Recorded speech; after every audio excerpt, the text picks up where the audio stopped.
একজন রাজনৈতিক নেতা চাইলে শিখতে পারে নেতার চরিত্র কেমন হওয়া দরকার। একজন রাষ্ট্রপ্রধান চাইলে শিখতে পারে রাষ্ট্রপ্রধানের চরিত্র কেমন হওয়া দরকার।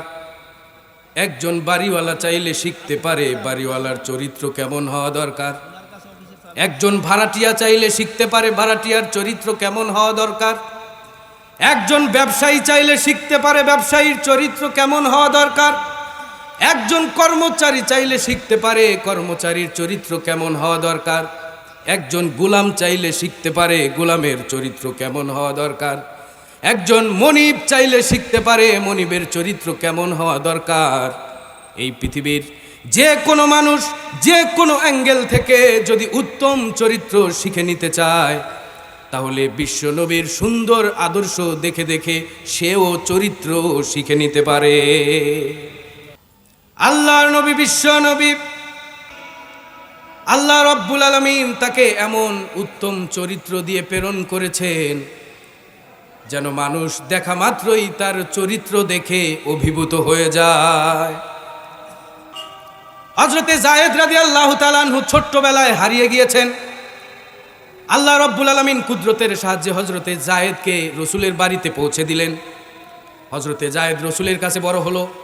বড় হবার পর হযরতে যায়েদের পিতা জানতে পারলেন আমাদের ছেলে মুহাম্মাদের কাছে আছে।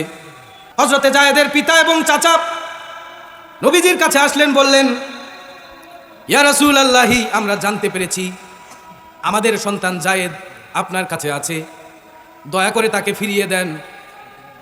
তার মা কান্না করতে করতে অস্থির হয়ে যাচ্ছে। নবীজি বললেন, আপনাদেরকে একটা প্রস্তাব দিই, যায়েদ যদি স্বেচ্ছায় তোমাদের সঙ্গে যেতে চায় তাহলে আমার কোনো আপত্তি নাই, আর যদি যায়েদ আমার কাছে থাকতে চায় তাহলে আমি এমন মানুষও নই জোর করে তাকে তাড়িয়ে দেব। যায়েদকে আনা হলো। যায়েদকে জিজ্ঞেস করলেন, ও যায়েদ, তুমি এদেরকে চিনতে পারছো কিনা? যায়েদ বলল, আমি চিনতে পারছি, ইনি আমার পিতা, সে আমার চাচা। যায়েদের পিতা বলল, বাবা রে, চলো বাড়ি ফিরে যাই, তোমার মা তোমার জন্যে কান্না করতে করতে অস্থির হয়ে যাচ্ছে।